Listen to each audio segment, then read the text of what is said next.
नमस्कार मेरे प्रिय विद्यार्थियों, मेरे विद्वान साथियों।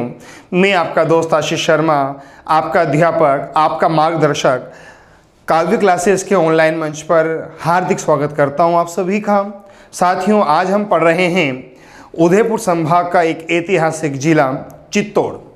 चित्तौड़ दोस्तों, जिसे राजस्थान में सर्वाधिक 3 शाखों के लिए जाना जाता है।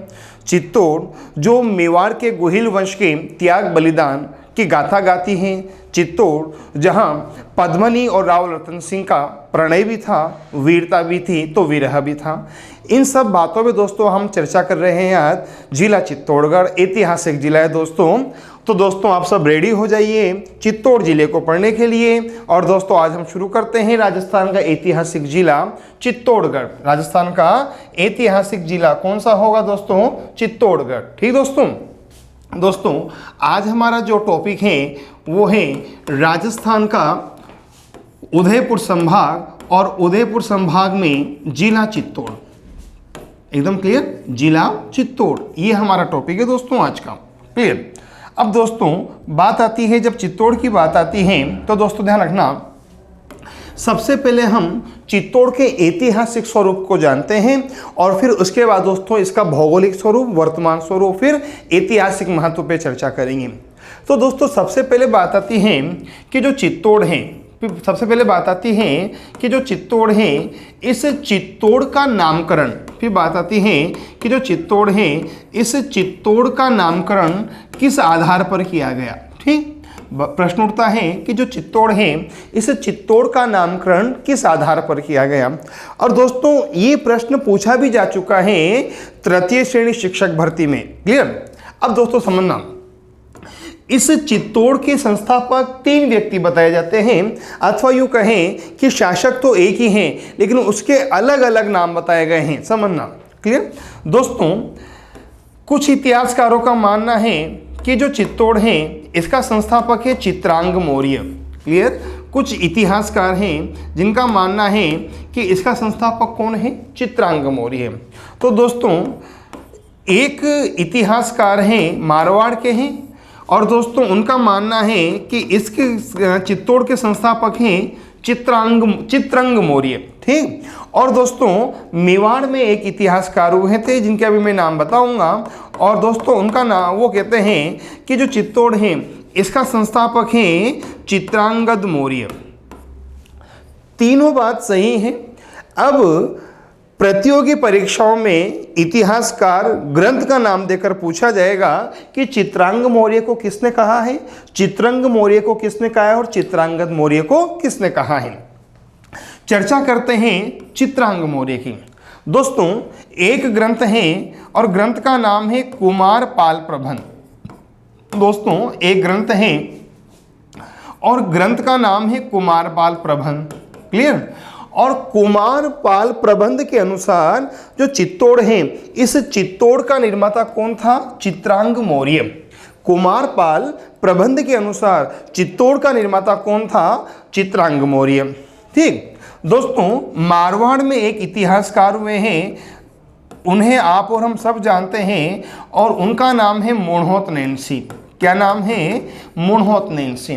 और मोणहोत नैन्सी के अनुसार जो चित्तौड़ है उसका निर्माता कौन है? चित्रंग मौर्य। कौन है दोस्तों? चित्रंग मौर्य। ठीक, 2 बातें।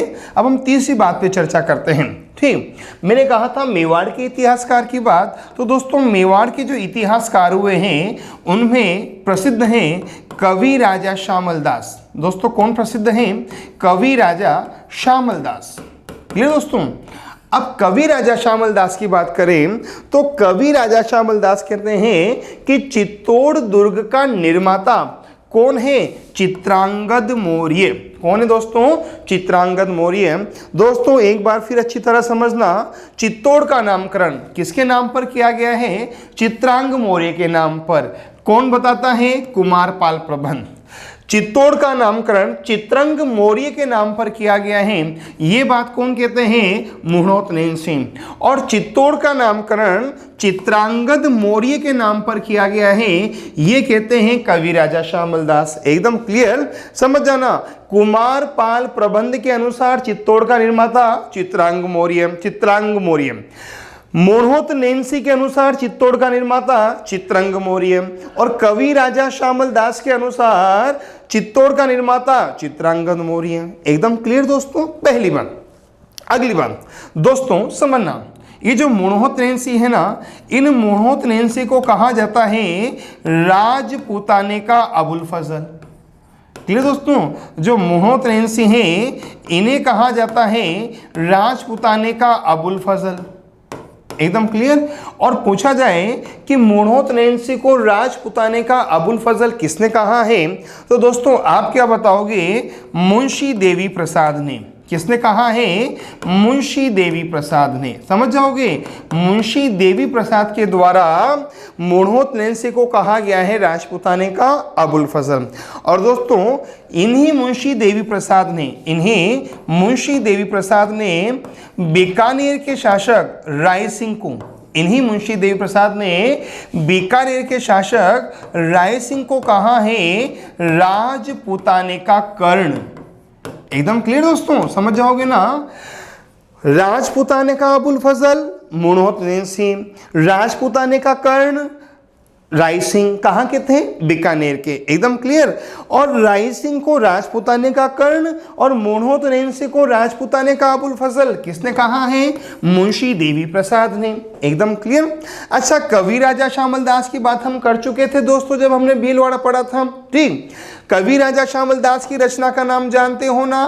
वीर विनोद। क्या होगी? वीर विनोद। और वीर विनोद में गुलाब राय पासवान को कहा गया था मारवाड़ की नूरजहां।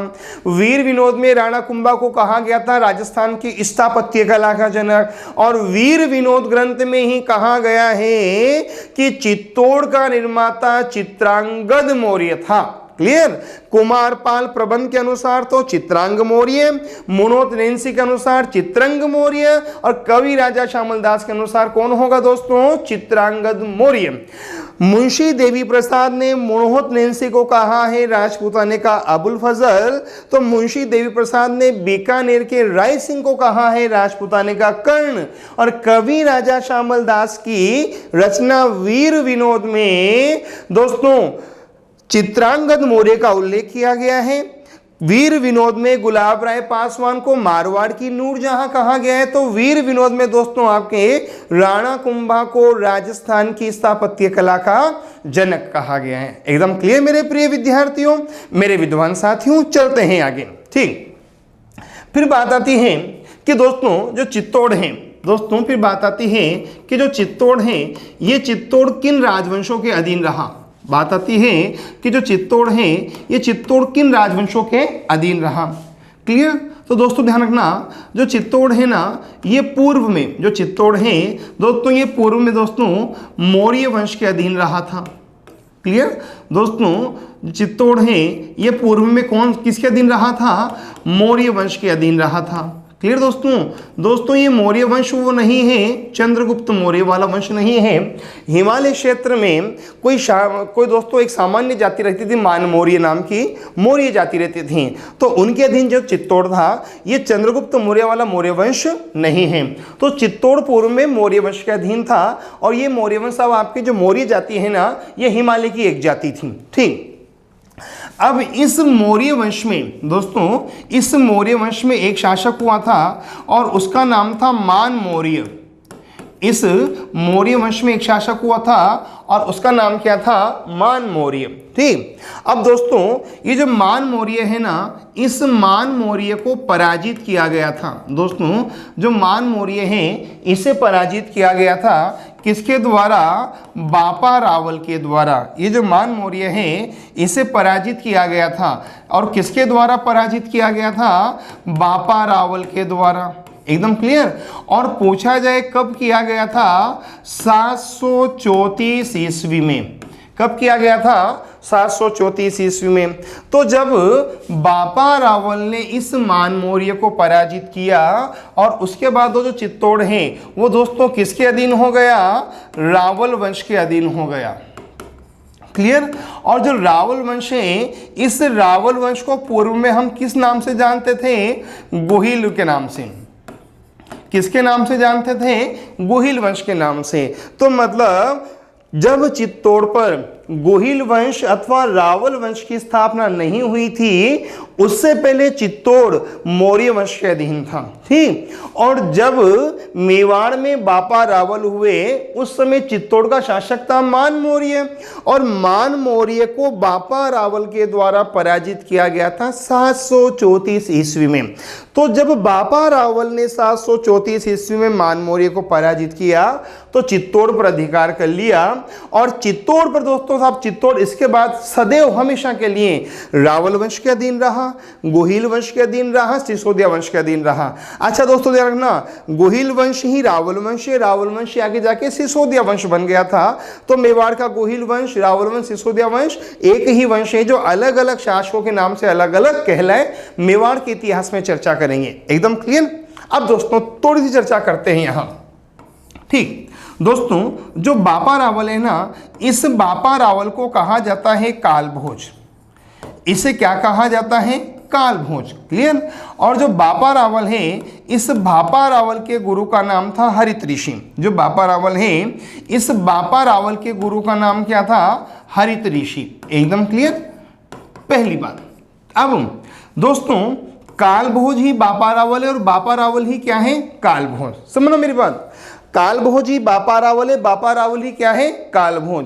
राजस्थान के समस्त इतिहासकार मानते हैं कि कालभोज ही बापा रावल है, बापा रावल ही कालभोज है। ये पूरा इतिहास मानता है, सब मानते हैं, मैं भी मानता हूं, आप भी मानते हो। क्लियर। लेकिन दोस्तों एक शिलालेख है, दोस्तों एक शिलालेख है और उस शिलालेख का नाम है रणकपुर प्रशस्ति। दोस्तों एक शिलालेख है और उस शिलालेख का नाम क्या है? रणकपुर प्रशस्ति। ठीक। और दोस्तों पूछा जाए कि जो रणकपुर प्रशस्ति है इसके निर्माता कौन थे? पूछा जाए कि जो रणकपुर प्रशस्ति है इसके निर्माता कौन थे, तो आप क्या बताओगे? धारणक शाह। जो रणकपुर प्रशस्ति है इसके निर्माता कौन थे? धारणक शाह। और पूछा जाए कि जो रणकपुर प्रशस्ति है इसके रचनाकार कौन थे, तो आप बता देना दोस्तों विष्णु शर्मा। कौन थे दोस्तों? विष्णु शर्मा। एकदम क्लियर। अब मेरी बात समझना, कालभोज ही बापा रावल है, बापा रावल ही कालभोज है, सब कुछ मानते हैं, लेकिन रणकपुर प्रशस्ति राजस्थान का एकमात्र ऐसा शिलालेख है जो कहती है कि मेवाड़ में कालभोज और बापा रावल एक नहीं दो अलग अलग शासक हुए थे। समझना, रणकपुर प्रशस्ति एकमात्र ऐसी प्रशस्ति है जो ये कहती है कि मेवाड़ में कालभोज और बापा रावल एक ही व्यक्ति नहीं था, दो अलग अलग व्यक्ति थे। अब प्रश्न कैसे बनेगा? प्रश्न इस प्रकार बनेगा, निम्न में से वह कौन सा शिलालेख है जिसमें कालभोज को बापा रावल नहीं कहा गया है? रणकपुर प्रशस्ति। रणकपुर प्रशस्ति का निर्माता धारणक शाह और रचनाकार विष्णु शर्मा। दोस्तों ये वही धारणक शाह है जिसने रणकपुर जैन मंदिर बनाए थे। जब हम पाली जिला पढ़ेंगे तब चर्चा करेंगे। एकदम क्लियर, यहां तक समझ गए अच्छी तरह। अगली बात दोस्तों, ये जो बापा रावल है ना, इस बापा रावल को कहा जाता है राजस्थान का चार्ल्स मेडकोफ। क्लियर दोस्तों, जो बापा रावल है इसे कहा जाता है राजस्थान का चार्ल्स मेडकोफ। एकदम क्लियर। और पूछा जाए कि बापा रावल को राजस्थान का चार्ल्स मेडकोफ किसने कहा है? सीपी वैद्य ने। किसने कहा है दोस्तों? सीपी वैद्य ने। इतिहासकार सीपी वैद्य के द्वारा चार्ल्स मेडकोफ कहा गया है इसको, बापा रावल को। एकदम क्लियर। अच्छा, फिर बात आती है कि जो रियल चार्ल्स मेडकोफ है वो कौन था? ठीक दोस्तों, चार्ल्स मेडकोफ एक ब्रिटिश अधिकारी था। ठीक, और राजस्थान की रियासतों को ईस्ट इंडिया कंपनी से संधि करवाने का श्रेय जिस ब्रिटिश अधिकारी को दिया जाता है उसका नाम है चार्ल्स मेडकोफ। राजस्थान में जितनी भी रियासतें हैं उन रियासतों को ईस्ट इंडिया कंपनी के अधीन लाने वाला, उन्हें ईस्ट इंडिया कंपनी से संधि करने के लिए प्रेरित करने वाला कौन था? चार्ल्स मेडकोफ। और राजस्थान का चार्ल्स मेडकोफ कौन कहलाता है? बापा रावल। अब दोस्तों एक बात और याद रखना, जो ये रियल चार्ल्स मेडकोफ है ना, इस चार्ल्स मेडकोफ को कहा जाता है भारतीय प्रेस का मुक्तिदाता। ठीक दोस्तों, दोस्तों जो रियल चार्ल्स मेडकोफ है इसे कहा जाता है भारतीय प्रेस का मुक्तिदाता। समझ जाओगे अच्छी तरह, भारतीय प्रेस का मुक्तिदाता कौन है? चार्ल्स मेडकोफ। क्लियर? अब आप कमेंट बॉक्स में एक प्रश्न का उत्तर देना कि अगर चार्ल्स मेडकोफ भारतीय प्रेस का मुक्तिदाता है तो भारतीय प्रेस पर प्रतिबंध लगाने वाला कौन था? सबसे पहले किस पत्रिका पर प्रतिबंध लगाया गया था और किस भाषा का पत्रिका, वो किस भाषा की पत्रिका थी और उसके संपादक कौन थे? अगर चार्ल्स मेडकोफ भारतीय प्रेस का मुक्तिदाता है तो भारतीय पत्रकारिता पर प्रतिबंध सबसे पहले किसने लगाया, सबसे पहले किस पत्रिका पर लगाया, वो किसकी पत्रिका थी और किस भाषा की थी? आप कमेंट बॉक्स में लिखना। एकदम क्लियर? अगली बात समझना यहां तक तो एकदम क्लियर। दोस्तों एक बार मैं दोबारा रिवाइज करा देता हूं आपका, फिर आगे चल रहा हूं। चित्तौड़ का नामकरण चित्रांग, चित्रंगिया, चित्रांगद मौर्य।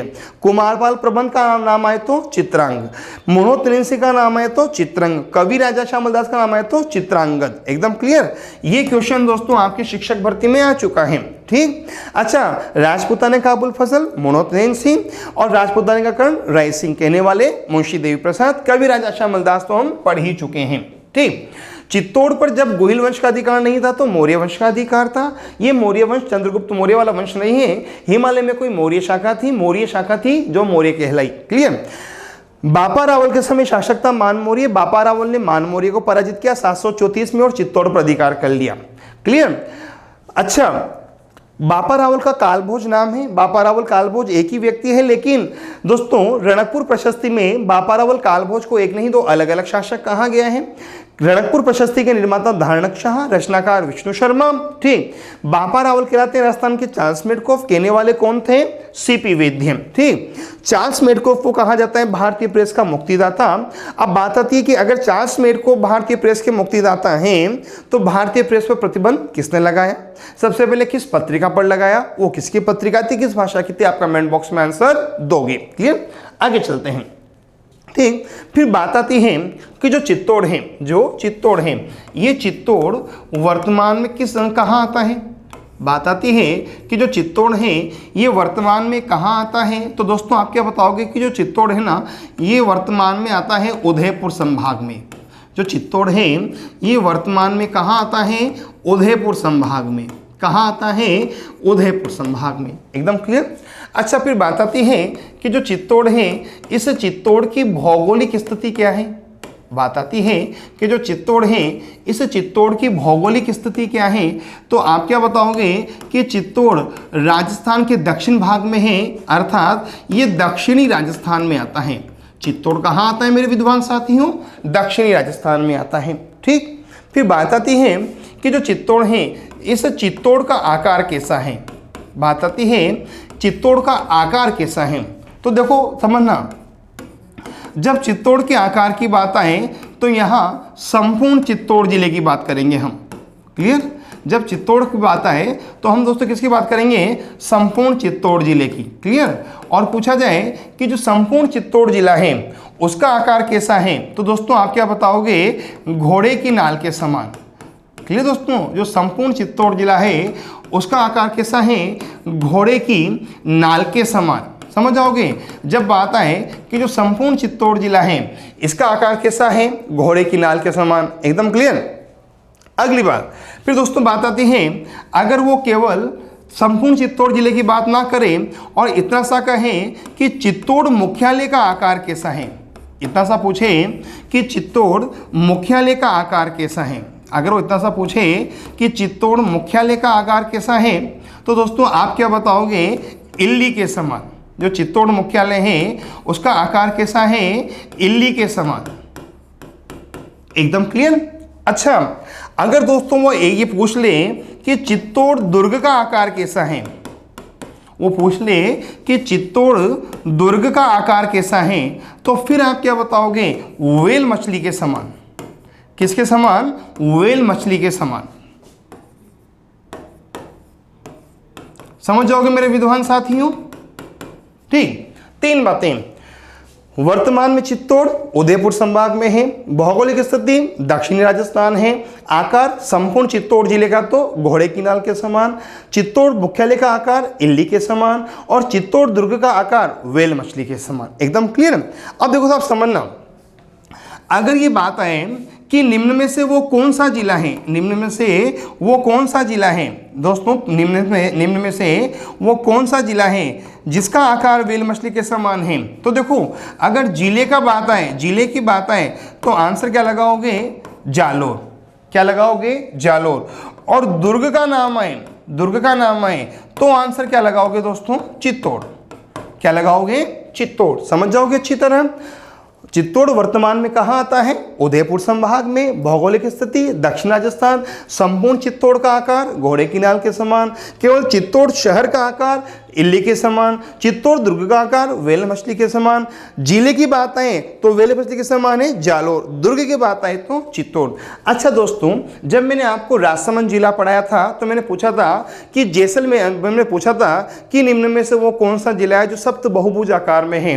विद्यार्थियों ने आंसर दिया था राजसमंद, एक दो सॉरी जैसलमेर। विद्यार्थियों ने आंसर दिया था जैसलमेर। राजसमंद जिले में जब पढ़ा रहा था तो मैं पूछा था दोस्तों, कुछ विद्यार्थी जिन्होंने इस प्रश्न का आंसर दिया था, बहुत सारे विद्यार्थी, मैं सभी का नाम तो बोलने में असमर्थ रहूंगा, फिर भी जयपुर से श्याम अग्रवाल हैं, कोटा से दोस्तों भंवर, कोटा से एक भंवर जी हैं दोस्तों, उदयपुर से विमला रेगर हैं। और दोस्तों ऐसे कई विद्यार्थी हैं दोस्तों जिन्होंने इस प्रश्न का सही उत्तर दिया था। तो दोस्तों श्याम अग्रवाल, कोटा के भंवर जी, उदयपुर से विमला रेगर, आप सभी को बहुत बहुत बधाई हो और आप इसी प्रकार तन मन धन से पढ़ाई करते रहे। काव्य परिवार आपके साथ है। एकदम क्लियर।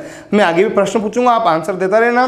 दोस्तों इस प्रश्न का उत्तर बहुत सारे विद्यार्थियों ने दिया था। मैं सभी विद्यार्थियों का नाम लेने में असमर्थ हूं और शायद मुझे नाम याद भी नहीं है, तो लेकिन हाँ मैं उनके करीब हूं। ठीक, तो जिन विद्यार्थियों ने इन प्रश्नों का उत्तर दिया है वो सभी बहुत बहुत बहुत बधाई के पात्र हैं। आगे भी दोस्तों काव्य परिवार आपके साथ जुड़ा रहेगा। ठीक, अब फिर बात आती है कि आकार देख लिया हमने, सब कुछ देख लिया। अच्छा दोस्तों फिर बात आती है कि जो चित्तौड़ है, फिर दोस्तों बात आती है कि जो चित्तौड़ है इस चित्तौड़ का क्षेत्रफल कितना है। फिर दोस्तों बात आती है कि जो चित्तौड़ है इस चित्तौड़ का क्षेत्रफल कितना है। दोस्तों फिर बात आती है कि जो चित्तौड़ है इस चित्तौड़ का क्षेत्रफल कितना है। तो दोस्तों आप क्या बताओगे कि जो चित्तौड़ है इस चित्तौड़ का क्षेत्रफल है 10,856 वर्ग किलोमीटर। जो चित्तौड़ है इस चित्तौड़ का क्षेत्रफल है 10,856 वर्ग किलोमीटर। जो चित्तौड़ है इस चित्तौड़ का क्षेत्रफल दोस्तों कितना है, 10,856 वर्ग किलोमीटर। एकदम क्लियर दोस्तों। जो चित्तौड़ है इस चित्तौड़ का क्षेत्रफल लगभग कितना है, 10,856 वर्ग किलोमीटर। एकदम क्लियर।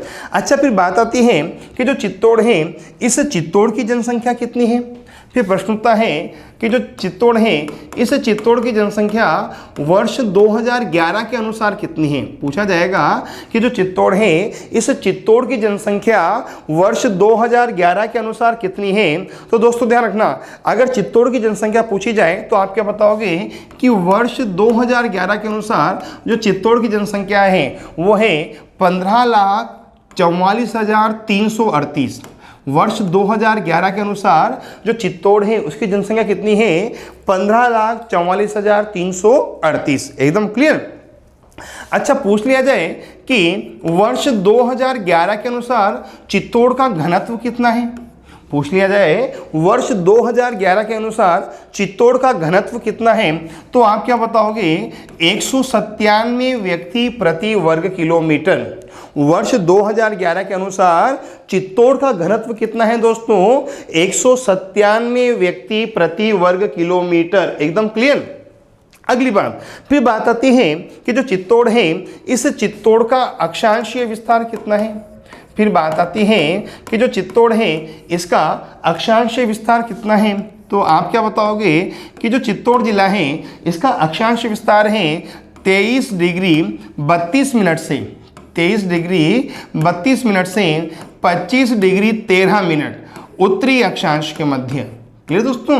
जो चित्तौड़ है इस चित्तौड़ का अक्षांश विस्तार कितना है, 23 डिग्री 32 मिनट से 25 डिग्री 13 मिनट उत्तरी अक्षांश के मध्य। एकदम क्लियर दोस्तों, समझ जाओगे।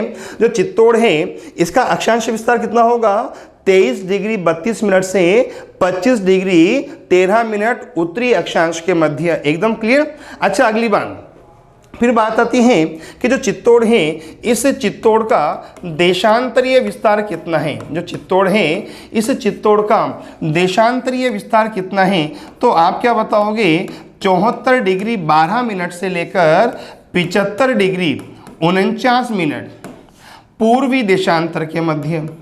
एकदम क्लियर दोस्तों। ये चित्तौड़ का सामान्य ज्ञान है, सामान्य परिचय है दोस्तों, जो आपको याद होना चाहिए। एकदम क्लियर।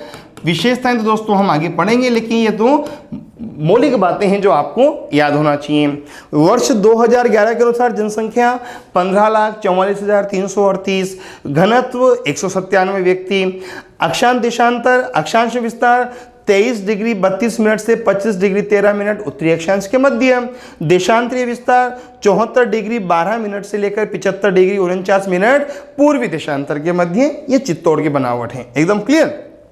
अगली बात फिर बात आती है कि जो चित्तौड़ है, इस चित्तौड़ को पहले किस नाम से जानते थे। बात आती है कि जो चित्तौड़ है, इस चित्तौड़ को पहले किस नाम से जानते थे। तो दोस्तों, इस चित्तौड़ को पहले तो कहा जाता था चित्रकूट या चित्रकोट। क्लियर। जो चित्तौड़ है, इसका प्राचीन नाम क्या था, चित्रकोट। क्या नाम था दोस्तों, चित्रकोट। और दोस्तों, इसी चित्तौड़ को दोस्तों अलाउद्दीन खिलजी के द्वारा नाम दिया गया था खिजराबाद। दोस्तों, जो चित्तौड़ है, इस चित्तौड़ को अलाउद्दीन खिलजी के द्वारा नाम दिया गया था खिजराबाद। एकदम क्लियर। तो चित्तौड़ के दो नाम रहे हैं। क्लियर। एक नाम तो चित्रकूट, ये प्राचीन नाम है, और दोस्तों अलाउद्दीन खिलजी के द्वारा क्या नाम दिया गया था, खिजराबाद। ठीक। बात आती है कि अलाउद्दीन खिलजी ने ये खिजराबाद का नाम कब दिया। पूछा जाएगा कि अलाउद्दीन खिलजी ने ये खिजराबाद का नाम कब दिया। तो दोस्तों, जब मेवाड़ का पहला साका हुआ था 1303 में। कब हुआ था, 1303 में। तो दोस्तों 1303 में अलाउद्दीन खिलजी के द्वारा, क्लियर, अपने पुत्र खिज्र खां के नाम पर चित्तौड़ का नाम क्या रख दिया गया था, खिजराबाद। एकदम क्लियर। अच्छा, अगली बात समझना दोस्तों, इस अलाउद्दीन खिलजी ने और मुस्लिम शासकों ने राजस्थान की कुछ रियासतों के नाम परिवर्तित किए हैं और मुस्लिम नाम रखे हैं। अलाउद्दीन खिलजी ले लो, अकबर ले लो, तो मुस्लिम शासकों ने राजस्थान की कुछ रियासतों के नाम परिवर्तित किए हैं और उनका नाम इस्लाम धर्म के नाम पर रखा है। देखते कौन कौन सी रियासत हैं, समझना। सबसे पहले बात करते हैं हम अलाउद्दीन खिलजी की। तो दोस्तों, इस अलाउद्दीन खिलजी ने जालोर का नाम रखा था जलालाबाद। क्लियर। इस अलाउद्दीन खिलजी ने जालोर का नाम क्या रखा था, जलालाबाद। इसी अलाउद्दीन खिलजी ने सिवाना का नाम क्या रखा था, खेराबाद। इस अलाउद्दीन खिलजी ने सिवाना का नाम क्या रख दिया था दोस्तों, खेराबाद। तो देखो, खिजराबाद चित्तौड़, जलालाबाद जालोर और खेराबाद सिवाना, और ये तीनों नाम रखने वाला कौन था, अलाउद्दीन खिलजी। कौन था, अलाउद्दीन खिलजी। समझ जाओगे ना। चित्तौड़ का नाम खिजराबाद, अलाउद्दीन खिलजी। जालोर का नाम जलालाबाद, अलाउद्दीन खिलजी। सिवाना का नाम खेराबाद, अलाउद्दीन खिलजी। ठीक। अच्छा दोस्तों इसी प्रकार एक रियासत दोस्तों साहब आपके आमेर रियासत में एक क्षेत्र था सांगानेर। आमेर रियासत में एक क्षेत्र था सांगानेर, और सांगानेर का दोस्तों नाम था मौजमाबाद। जो सांगानेर है, इसका नाम रख दिया गया था मौजमाबाद। क्या रख दिया गया था, मौजमाबाद। दोस्तों इसी प्रकार एक रियासत है उदयपुर, मेवाड़। कौन सी रियासत है, उदयपुर। और उदयपुर का नाम दोस्तों रखा गया था मोहम्मदाबाद। जो उदयपुर है, इस दोस्तों उदयपुर का नाम रखा गया था मोहम्मदाबाद। दोस्तों क्या नाम रखा गया था, मोहम्मदाबाद। एकदम क्लियर। अब सांगानेर का नाम मौजमाबाद और उदयपुर का नाम मोहम्मदाबाद। दोस्तों ये जो दोनों नाम रखे, वो रखे थे अकबर ने। दोस्तों किसने रखे थे, अकबर ने। समझ जाओगे ना। तो सांगानेर का नाम अकबर के द्वारा क्या रखा गया था, मौजमाबाद। उदयपुर का नाम अकबर के द्वारा क्या रखा गया था, मोहम्मदाबाद। एकदम क्लियर। अच्छा देखो दोस्तों, ये वही सांगानेर है जब भारमल और अकबर की पहली मुलाकात हुई थी। क्या दोस्तों, ये वही सांगानेर है जहां भारमल और अकबर की पहली मुलाकात हुई थी। कब हुई थी, ये आप कमेंट बॉक्स में बताओगे। एकदम क्लियर।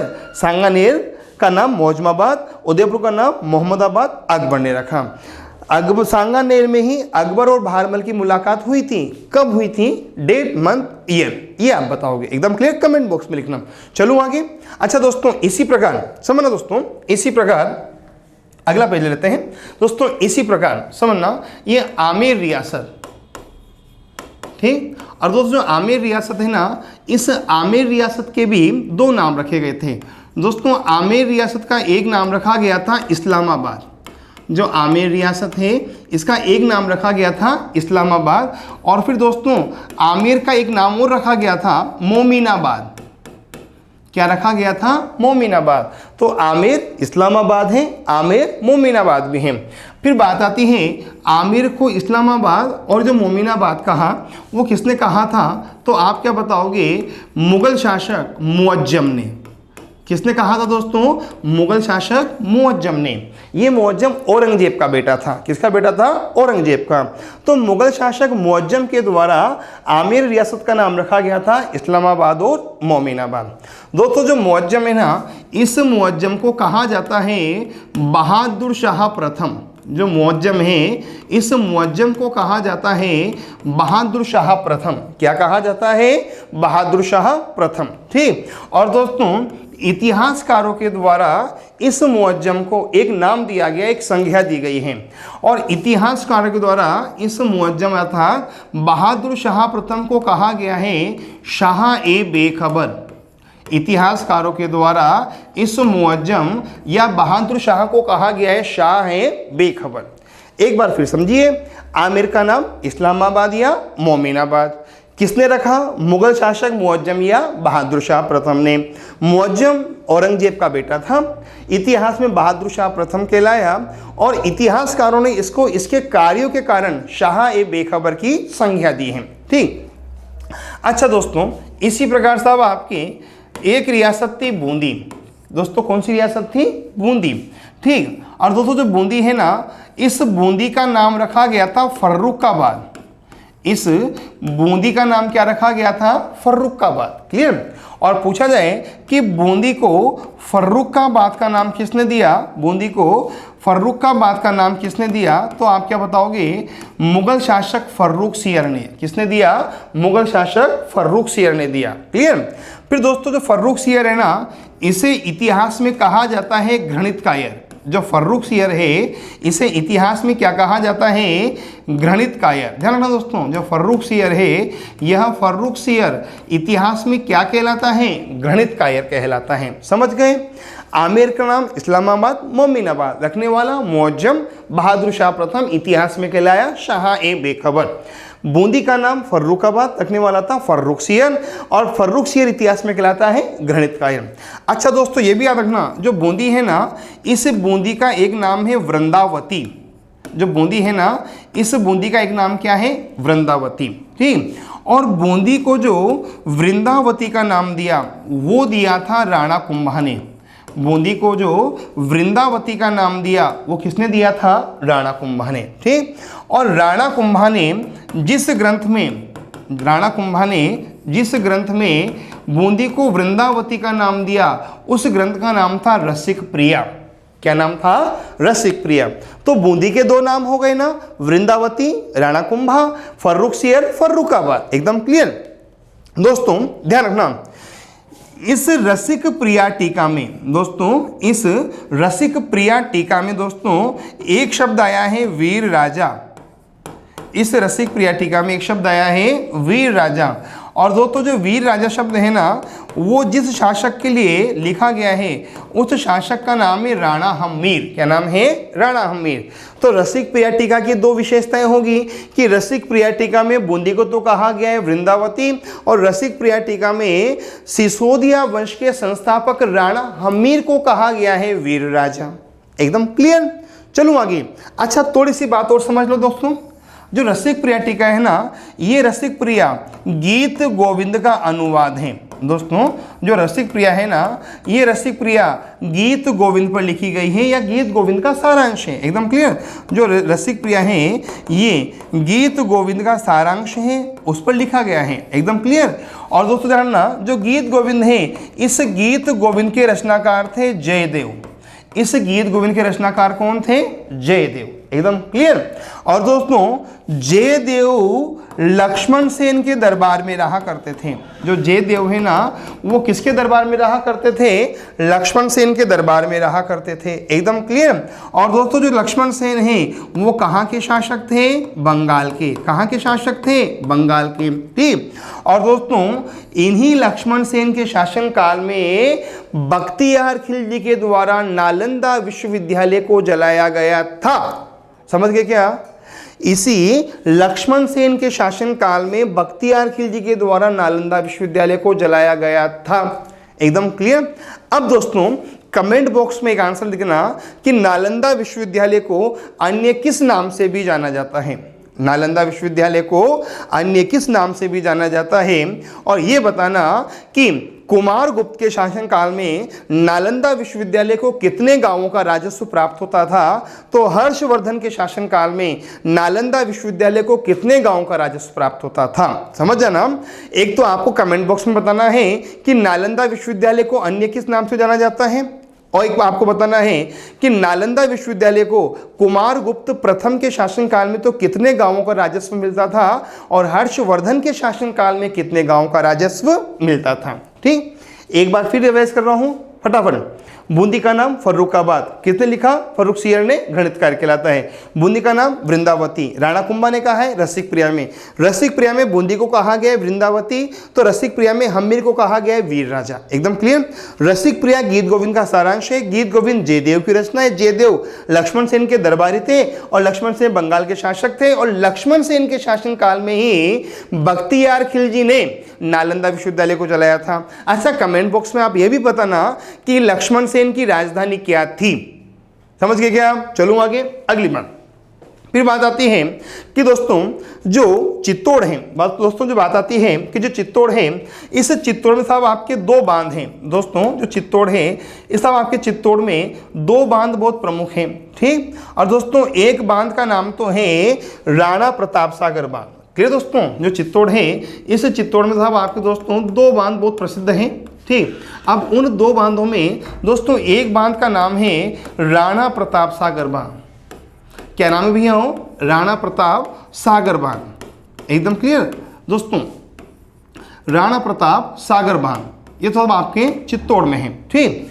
अब दोस्तों ध्यान रखना, जो राणा प्रताप सागर बांध है दोस्तों, जो राणा प्रताप सागर बांध है, ये राणा प्रताप सागर बांध की दोस्तों एक तो आपको लंबाई याद रखनी है और एक इसकी ऊंचाई याद रखनी है। यहाँ से सब आपके प्रश्न बन जाते हैं, एकदम क्लियर। एक तो इसकी लंबाई याद रख लेना और एक इसकी ऊंचाई याद रख लेना, ठीक।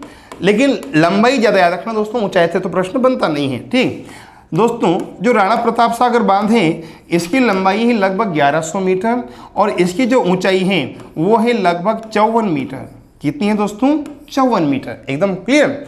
अब देखो इस लंबाई से प्रश्न क्या बनता है कि राजस्थान का सबसे लंबा बांध कौन सा है? राणा प्रताप सागर बांध। देखो राजस्थान में दो तरह के बांध हैं दोस्तों, राजस्थान में दो तरह के बांध हैं।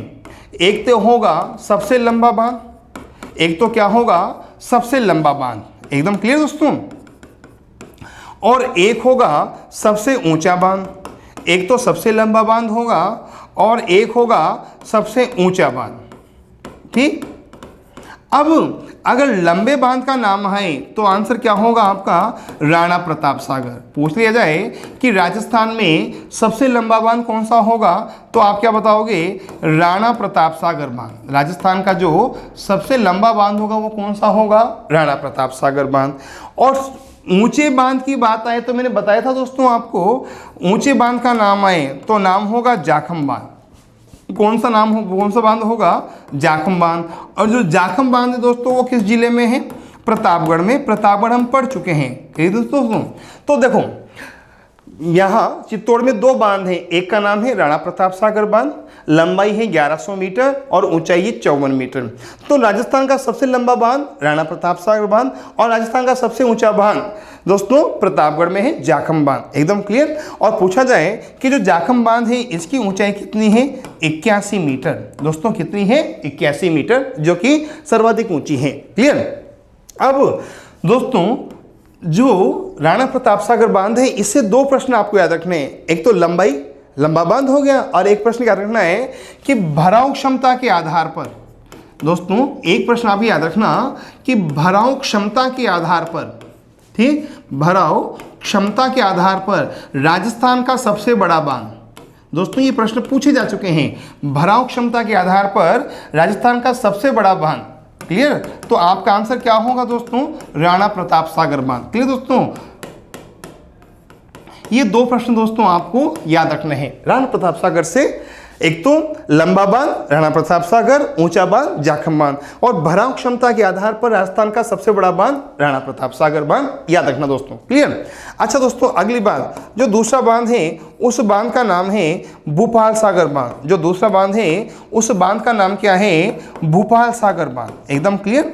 लेकिन जितना लोकप्रिय राणा प्रताप सागर है उतना लोकप्रिय भूपाल सागर बांध नहीं है, लेकिन बांध तो है। क्लियर दोस्तों? चले आगे अगली बात। फिर बात आती है कि जो चित्तौड़ जिला है यहाँ साहब आपके पेयजल परियोजना कौन कौन सी है? दोस्तों पूछा जाएगा कि जो चित्तौड़ है यहाँ पेयजल परियोजना कौन कौन सी संचालित है। ध्यान दोस्तों, पूछ लिया जाए आपसे कि जो चित्तौड़ है इस चित्तौड़ में कौन कौन सी पेयजल परियोजना है, तो दोस्तों ध्यान रखना चित्तौड़ में एक तो है जाखम पेयजल परियोजना। कौन सी है दोस्तों? एक तो जाखम परियोजना। एकदम क्लियर दोस्तों, एक तो कौन सी परियोजना होगी? जाखम परियोजना। ठीक। अच्छा दोस्तों ध्यान रखना, जो जाखम बांध है वो तो कहाँ है? प्रतापगढ़ में। और इस जाखम पेयजल परियोजना से उदयपुर, ठीक, चित्तौड़, उदयपुर, चित्तौड़ और प्रतापगढ़, दोस्तों याद रखना जाखम बांध तो कहाँ है? प्रतापगढ़ में। लेकिन जाखम परियोजना से उदयपुर, चित्तौड़ और प्रतापगढ़ इन 3 जिलों को, अच्छा दोस्तों जाखम परियोजना से उदयपुर, चित्तौड़ और प्रतापगढ़ के जो आदिवासी जिले हैं उन आदिवासी शहरों को सब आपके दोस्तों पेयजल सुविधा प्रदान की जा रही है। थोड़ा सा मैं संशोधन कर रहा हूं, समझना। जाखम परियोजना से उदयपुर, चित्तौड़ और प्रतापगढ़ के जो आदिवासी क्षेत्र हैं उन आदिवासी क्षेत्रों को सब आपके पेयजल सुविधा प्रदान की जा रही है। समझ जाओगे दोस्तों? भी समझना दोस्तों, चित्तौड़ में 4 परियोजनाएं हैं। पहली का नाम है जाखम परियोजना।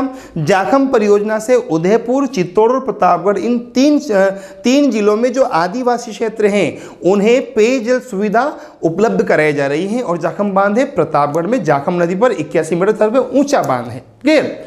अच्छा दोस्तों, जो अगली परियोजना है उसका नाम है गंभीरी परियोजना। दोस्तों क्या नाम है? गंभीरी परियोजना। क्लियर दोस्तों? दोस्तों जो तीसरी परियोजना है, जो तीसरी परियोजना है उसका नाम है ओराई परियोजना। दोस्तों क्या नाम है? ओराई परियोजना। ठीक। और दोस्तों जो चौथी परियोजना है उसका नाम है भूपाल सागर परियोजना। क्या नाम है दोस्तों? भूपाल सागर परियोजना। तो दोस्तों यहाँ 4 पेयजल परियोजना है। ठीक। और इनमें जो सर्व प्रमुख है वो है आपके जाखम परियोजना। समझ गए अच्छी तरह? पेयजल परियोजना जाखम, गंभीरी, ओराई और भोपाल सागर। जाखम बांध है प्रतापगढ़ में। जाखम परियोजना से उदयपुर, चित्तौड़ और प्रतापगढ़ के जो आदिवासी क्षेत्र है उन्हें पेयजल सुविधा उपलब्ध कराई जा रही है। एकदम क्लियर? अच्छा फिर दोस्तों बात आती है कि जो चित्तौड़ जिला है, बात आती है कि जो चित्तौड़ जिला है इस चित्तौड़ जिले की प्रमुख नदियाँ कौन कौन सी हैं। फिर बात आती है कि जो चित्तौड़ जिला है इस चित्तौड़ जिले की प्रमुख नदियां कौन कौन सी हैं। तो दोस्तों एक का नाम क्या होगा? बनास। क्लियर? एक का नाम क्या होगा? भेड़च। क्लियर दोस्तों? एक का नाम क्या होगा? गंभीरी। क्लियर दोस्तों? एक का नाम क्या होगा? जाखम। क्या नाम होगा? जाखम। समझना, अच्छा समझना, बनास, भेड़च, गंभीरी और जाखम ये सब आपके कहाँ की नदियाँ दोस्तों? आपके चित्तौड़ जिले की प्रमुख नदियाँ हैं। कौन कौन सी? बनास है, भेड़च है, गंभीरी है, जाखम है। एकदम क्लियर? अच्छा दोस्तों साहब पूछा जाएगा कि इसके अलावा और कौन सी नदियाँ हैं, तो आप क्या बताओगे? एक नदी का नाम है बामनी। क्लियर? एक का नाम है गुंजाल। क्लियर दोस्तों? एक का नाम है बामनी, एक का नाम है गुंजाल, दोस्तों एक का नाम है शोवान। क्लियर। ये सब आपके चित्तौड़ की प्रमुख नदियां हैं। कौन कौन सी? बनास, भेड़ज, गंभीरी, जाखम, बामनी, गुंजाल और सोवान। ये चित्तौड़ जिले की प्रमुख नदियां हैं। एकदम क्लियर दोस्तों। एक बार दोस्तों फिर समझना अच्छी तरह, ठीक समझना। पेयजल परियोजना, जाखम परियोजना, गंभीरी, औराई और गोपाल सागर। प्रमुख नदियां बनास, भेड़ज, गंभीरी, जाखम, बामनी, गुंजाला और सोवान। ये सब आपके चित्तौड़ की प्रमुख नदियां हैं। क्लियर। अच्छा दोस्तों, अगली बात फिर बात आती है कि जो चित्तौड़ है, बात आती है कि जो चित्तौड़ है, इस चित्तौड़ का प्रमुख उद्योग क्या है। बात आती है कि जो चित्तौड़ है, इस चित्तौड़ के प्रमुख उद्योग क्या हैं। प्रश्न पूछ लिया जाए कि चित्तौड़ का प्रमुख उद्योग कौन कौन सा है, तो दोस्तों चित्तौड़ में दो उद्योग बहुत प्रसिद्ध हैं। क्लियर। एक तो है सीमेंट निर्माण उद्योग। क्लियर दोस्तों, एक तो है सीमेंट निर्माण उद्योग। चित्तौड़ के दो उद्योग बहुत प्रसिद्ध हैं। एक का नाम तो क्या होगा? सीमेंट निर्माण उद्योग, और दोस्तों एक का नाम होगा शुगर, चीनी। क्लियर। एक का नाम होगा चीनी निर्माण उद्योग। क्लियर दोस्तों, एक तो होगा सीमेंट निर्माण उद्योग और एक होगा शक्कर बोलेंगे दोस्तों हम तो। क्लियर, शक्कर का उत्पादन। क्लियर। ये सब आपके चित्तौड़ के दो प्रसिद्ध उद्योग हैं। एक तो कौन सा? सीमेंट, और एक शुगर मिल। एकदम क्लियर। अब दोस्तों हम बात करते हैं सीमेंट की। किसकी बात करते हैं? सीमेंट की। क्लियर दोस्तों, ध्यान रखना, दोस्तों याद रखना, राजस्थान में सर्वाधिक सीमेंट का उत्पादन, राजस्थान में सर्वाधिक सीमेंट का उत्पादन सब आपके कहाँ किया जाता है? चित्तौड़ में। राजस्थान में सर्वाधिक जो सीमेंट का उत्पादन है वो दोस्तों कहाँ होता है? चित्तौड़ में। समझ जाओगे अच्छी तरह। राजस्थान में सर्वाधिक सीमेंट का जो उत्पादन होता है वो कहाँ होता है दोस्तों? चित्तौड़ में। चित्तौड़ सीमेंट निर्माण उद्योग का प्रमुख केंद्र है दोस्तों। क्लियर। और राजस्थान में सर्वाधिक सीमेंट का उत्पादन कहाँ होता है? चित्तौड़ में। अब दोस्तों आप समझना, जो सीमेंट होता है ना दोस्तों, जो सीमेंट होता है, क्लियर दोस्तों, ये दो तरह का होता है। ठीक, एक तो होता है दोस्तों, एक तो होता है साहब आपके हल्का काले कलर का होता है। क्लियर दोस्तों, एक तो होता है काला और एक होता है सफ़ेद। क्लियर, एक तो होता है काला और एक सफ़ेद। तो जब काले सीमेंट की बात आए कि राजस्थान में सर्वाधिक काले सीमेंट का उत्पादन कहाँ होता है, तो चित्तौड़ में। राजस्थान में सर्वाधिक काले सीमेंट का उत्पादन कहाँ होता है? चित्तौड़ में। और बात आए सफ़ेद सीमेंट की, तो दोस्तों ना राजस्थान में सर्वाधिक जो सफ़ेद सीमेंट का उत्पादन होता है वो होता है खरिया खंगार। राजस्थान में जो सर्वाधिक सफ़ेद सीमेंट का उत्पादन होता है वो कहाँ होता है? खरिया खंगार। और पूछा जाएगा कि जो खरिया खंगार है वो कहाँ आता है? जोधपुर में। कहाँ आता है? जोधपुर में। समझ जाओगे अच्छी तरह। राजस्थान में सर्वाधिक सीमेंट का उत्पादन चित्तौड़ में। अच्छा, काला सीमेंट तो है चित्तौड़ में, और सफ़ेद सीमेंट का सर्वाधिक उत्पादन कहाँ होता है?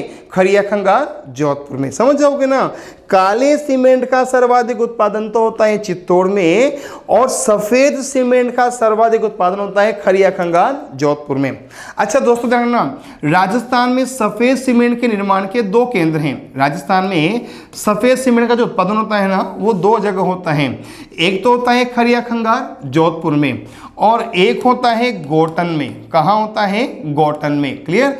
और पूछा जाए गोटन कहाँ आता है? नागौर में। गोटन कहाँ आता है? नागौर में। तो सफ़ेद सीमेंट के दो केंद्र हैं, खरिया खंगार, जोधपुर, गोटन, नागौर। एकदम क्लियर। अच्छा, इसी प्रकार जो काला सीमेंट है इसके भी उत्पादन के दो केंद्र हैं, एक तो चित्तौड़, एक तो चित्तौड़, और एक का नाम है लाखेरी। एक तो चित्तौड़ और एक लाखेरी। और दोस्तों जो लाखेरी है ना वो कौन से जिले में आता है? जिला बूंदी में आता है। यहाँ एसीसी नामक फैक्ट्री के द्वारा या संस्था के द्वारा दोस्तों सीमेंट का उत्पादन किया जाता है। समझ गए क्या? एक बार फिर समझना, चित्तौड़ जिले में दो प्रमुख उद्योग हैं, एक तो शक्कर निर्माण उद्योग और एक दोस्तों था आपके क्या था? सीमेंट निर्माण उद्योग। क्लियर। राजस्थान में सर्वाधिक सीमेंट का उत्पादन कहाँ होता है? चित्तौड़ में। लेकिन कौन से सीमेंट का होता है? वो काले सीमेंट का होता है। तो काले सीमेंट के उत्पादन की बात आए तो चित्तौड़, और अगर सफ़ेद सीमेंट के उत्पादन की बात आए तो खरिया खंगार, जोधपुर।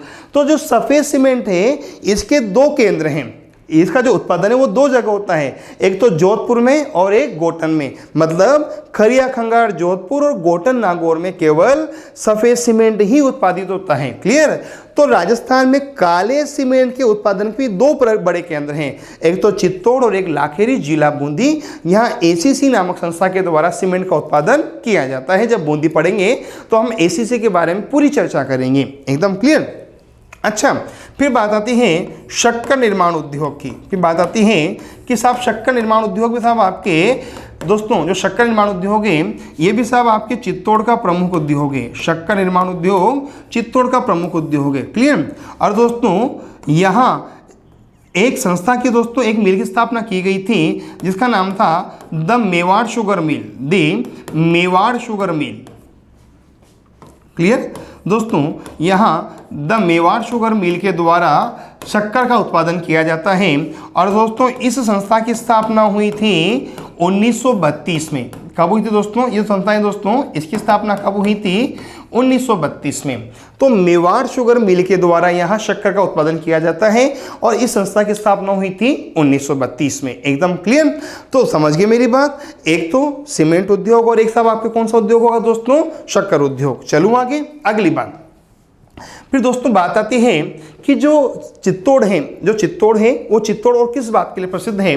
तो दोस्तों ध्यान रखना, अगर हम चित्तौड़ में ऊर्जा की बात करें, अगर दोस्तों हम चित्तौड़ में ऊर्जा की बात करें तो दोस्तों चित्तौड़ में ऊर्जा का जो सबसे प्रसिद्ध केंद्र है उसका नाम है रावतभाटा परमाणु संयंत्र। एकदम क्लियर दोस्तों। अगर हम चित्तौड़ में ऊर्जा की बात करें तो दोस्तों चित्तौड़ में ऊर्जा उत्पादन का जो प्रमुख केंद्र है उसका नाम है रावतभाटा परमाणु संयंत्र। रावतभाटा परमाणु संयंत्र। एकदम क्लियर दोस्तों। ये चित्तौड़ का और राजस्थान में ऊर्जा उत्पादन का सबसे बड़ा केंद्र है। क्लियर। न्यूक्लियर पॉइंट है दोस्तों ये राजस्थान और भारत का। क्लियर। रावतभाटा परमाणु संयंत्र चित्तौड़ में स्थापित है। क्लियर। अच्छा, फिर बात आती है कि जो रावतभाटा परमाणु संयंत्र है इसकी स्थापना कब हुई थी? 1965 में। कब हुई थी दोस्तों? 1965 में। जो रावतभाटा परमाणु संयंत्र है इसकी स्थापना कब हुई थी? 1965 में। अच्छा, किसके सहयोग से हुई थी? कनाडा के सहयोग से। पूछा जाए कि किसके सहयोग से हुई थी तो आप क्या बताओगे? कनाडा के सहयोग से हुई थी। ठीक। चित्तौड़ में ऊर्जा उत्पादन का प्रमुख केंद्र रावतभाटा परमाणु संयंत्र। स्थापना कब हुई? 1965 में। अच्छा, किसके सहयोग से हुई? कनाडा के सहयोग से। क्लियर। अच्छा दोस्तों ध्यान रखना, जो रावतभाटा परमाणु संयंत्र है ना ये भारत का दूसरा परमाणु संयंत्र है। जो रावतभाटा परमाणु संयंत्र है ये भारत का दूसरा परमाणु संयंत्र है। क्लियर। अच्छा, फिर आप समझना, देखो फिर बात आती है कि अगर ये भारत का दूसरा परमाणु संयंत्र है तो भारत का पहला परमाणु संयंत्र कौन सा हुआ?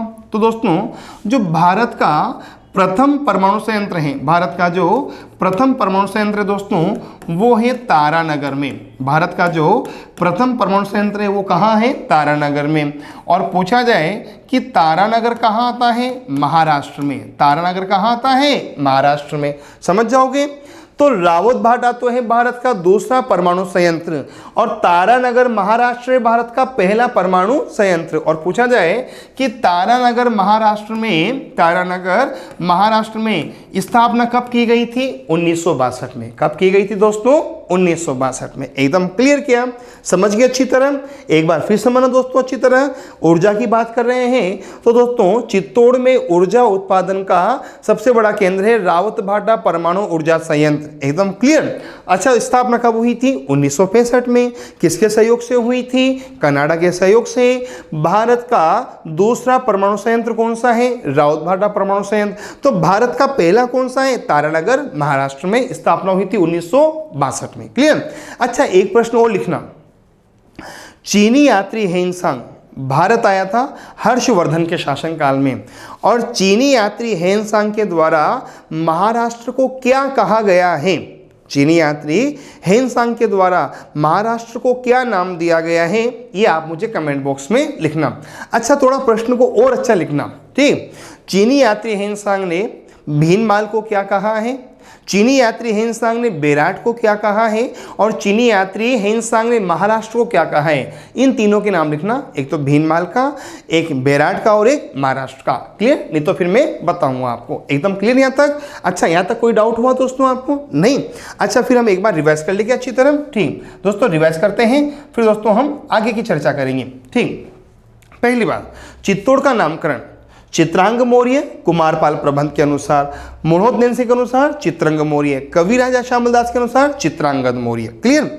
अच्छा, मोहनोदनेंसी राजपुताने का अबुल फजल किसने कहा? मुंशी देव प्रसाद ने। ठीक, कवि राजा श्यामल दास की रचना का नाम वीर विनोद। वीर विनोद में क्या कहा गया आपको अच्छी तरह याद है मेरे विद्वान साथियों। ठीक, अगली बात, चित्तौड़ पे पहले मौर्य वंश का शासन था, और फिर चित्तौड़ के शासक का नाम था मान मौर्य।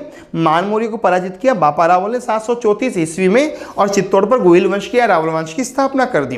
बापा रावली कालभोज, कालभोजी बापा रावल है। क्लियर? लेकिन रणकपुर प्रशस्ति में कालभोज बापा रावल को अलग अलग व्यक्ति बतलाया गया है। रणकपुर प्रशस्ति का निर्माता था धारणक्षा, रचनाकार था विष्णु शर्मा। एकदम क्लियर? अच्छा, बापा रावल को कहा जाता है राजस्थान का चार्ल्स मेडकोफ, कहने वाला था सीपी वैद्य, और चार्ल्स मेडकोफ है भारतीय प्रेस के मुक्तिदाता। क्लियर? और दोस्तों फिर भारतीय प्रेस पर प्रतिबंध लगाया था, मैंने प्रश्न पूछा है, आंसर दोगे। क्लियर? अगली बात, वर्तमान में ये उदयपुर संभाग में है। भौगोलिक स्थिति दक्षिण राजस्थान में। आकार संपूर्ण चित्तौड़ जिले का तो घोड़े की नाल के समान, चित्तौड़ मुख्यालय का इल्ली के समान, चित्तौड़ दुर्ग का वेल मछली के समान। अगर जिले की बात आए तो जालोर, और दुर्ग का नाम आए तो चित्तौड़। क्लियर? क्षेत्रफल 10,856 वर्ग किलोमीटर, दोस्तों याद रखना। क्लियर? जनसंख्या 15,44,338, जनसंख्या घनत्व 197 व्यक्ति प्रति वर्ग किलोमीटर। अक्षांश देशांतर आपको अच्छी तरह ध्यान रखने हैं। इसका प्राचीन नाम था चित्रकूट, और फिर खिजराबाद रखा था अलाउद्दीन खिलजी ने। अलाउद्दीन खिलजी ने चित्तौड़ को खिजराबाद, जालोर को जलालाबाद और सिवाना को खेराबाद कहा था। सांगानेर को मौजमाबाद और उदयपुर को मोहम्मदाबाद कहा था अकबर ने। एकदम क्लियर दोस्तों? ठीक, आमिर को इस्लामाबाद और मोमिनाबाद कहा था मुअज्जम। मुअज्जम औरंगजेब का बेटा था, और ये बहादुर शाह प्रथम के नाम से शासक बना था। इतिहास में शाह बेखबर कहलाया। बूंदी का नाम फर्रुखाबाद रखा था फर्रुखसियन ने, जो गणित कायर कहलाता है। बूंदी का नाम था वृंदावती, रखने वाला था राणा कुंभा। रसिक प्रिया में, रसिक प्रिया में ही राणा हम्मीर का नाम है वीर राजा। रसिक प्रिया वीर राजा किस पे लिखी गई? गीत गोविंद पर। गीत गोविंद के रचनाकार जयदेव ज्योदेव लक्ष्मण सिंह के थे, दरबारी, और बंगाल का शासक था लक्ष्मण सिंह। लक्ष्मण सिंह के समय था आपके नालंदा विश्वविद्यालय जला था। नालंदा का नाम आप बताओगे। क्लियर? अगली बात, ठीक, पेयजल परियोजना की बात करें, जाखम बांध है, गंभीरी परियोजना है, ओराई है, भूपाल सागर है। प्रमुख नदी बनास, बेड़ज, गंभीरी, जाखम, बामनी, गुंजाल और शोवान। एकदम क्लियर? प्रमुख उद्योग सीमेंट और शक्कर निर्माण उद्योग। क्लियर? सर्वाधिक सीमेंट का उत्पादन होता है चित्तौड़ में, और सफेद सीमेंट का होता है जोधपुर में। राजस्थान में काले सीमेंट के उत्पादन के 2 केंद्र चित्तौड़ और लाखेरी, बूंदी। तो सफेद सीमेंट का खरिया खंगार जोधपुर और गोटन नागौर। एकदम क्लियर दोस्तों? अगली बात दोस्तों, ऊर्जा की बात है तो रावतभाटा परमाणु संयंत्र यहाँ का प्रमुख ऊर्जा उत्पादन केंद्र है। स्थापना हुई थी 1965 में कनाडा के सहयोग से। अच्छा, भारत का पहला परमाणु संयंत्र तारानगर महाराष्ट्र में है 1962 में। दूसरा है रावतभाटा। एकदम क्लियर? अच्छा, अगली बात दोस्तों, यहाँ तक थी दोस्तों, ये था चित्तौड़ जिले का सामान्य परिचय। दोस्तों चित्तौड़ जिला थोड़ा बड़ा जिला है, इसलिए दोस्तों इसको हम 2 या 3 पार्ट में पढ़ने की कोशिश करेंगे। एक पार्ट में दोस्तों थोड़ा बड़ा हो जाएगा, इसलिए दोस्तों पहले वीडियो में दोस्तों केवल मैंने आपको चित्तौड़ का परिचय दिया है। जो अगला वीडियो आएगा दोस्तों, इसमें हम चित्तौड़ जिले का ऐतिहासिक महत्व समझेंगे। वो बहुत काम का वीडियो होगा दोस्तों, बहुत इंपॉर्टेंट वीडियो होगा। उसे आप कभी भी किसी भी कंडीशन में मिस ना करें दोस्तों। आज के लिए इतना ही बहुत है। थैंक यू, धन्यवाद।